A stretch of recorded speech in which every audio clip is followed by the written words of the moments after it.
नमस्कार मंडळी, तू ही रे माझा मितवा या मालिकेचा नुकताच एक प्रोमो आपल्यासमोर आला आहे। या प्रोमोमध्ये असं दाखवण्यात आलं आहे की वेटर हा ईश्वरी आणि अर्णवला सूप आणून देतो, तेव्हा ईश्वरी ही त्याला म्हणते की माझ्या नवऱ्याने मला चायनीजचं सरप्राईज दिलं आहे असं म्हणून ती हसू लागते आणि अर्णवला गरम सूप पाजू लागते। तेव्हा अर्णवला ठसका लागतो, तेव्हा अर्णव पाणी मागतो, तेव्हा ईश्वरी त्याला पाण्याऐवजी सूप प्या म्हणते। तेव्हा शेजारी असलेली बाई ईश्वरीला म्हणते की हिला हिच्या नवऱ्याची काळजी नाही, तेव्हा ईश्वरी ही त्या बाईला म्हणते की आहे मला माझ्या नवऱ्याची काळजी। तेव्हा अर्णव हा तिला म्हणतो की माझा नवरा असं दुसऱ्याला सांग सुटण्यापेक्षा मनात काही असेल तर मला सांग ना तुझ्या नवऱ्याला।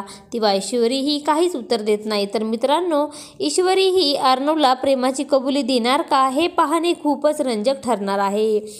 तू ही रे माझा मितवा या मालिकेचे सर्व अपडेट पाहण्यासाठी आपल्या चॅनलला लाईक करा, शेअर करा आणि सबस्क्राईब करायला विसरू नका। धन्यवाद।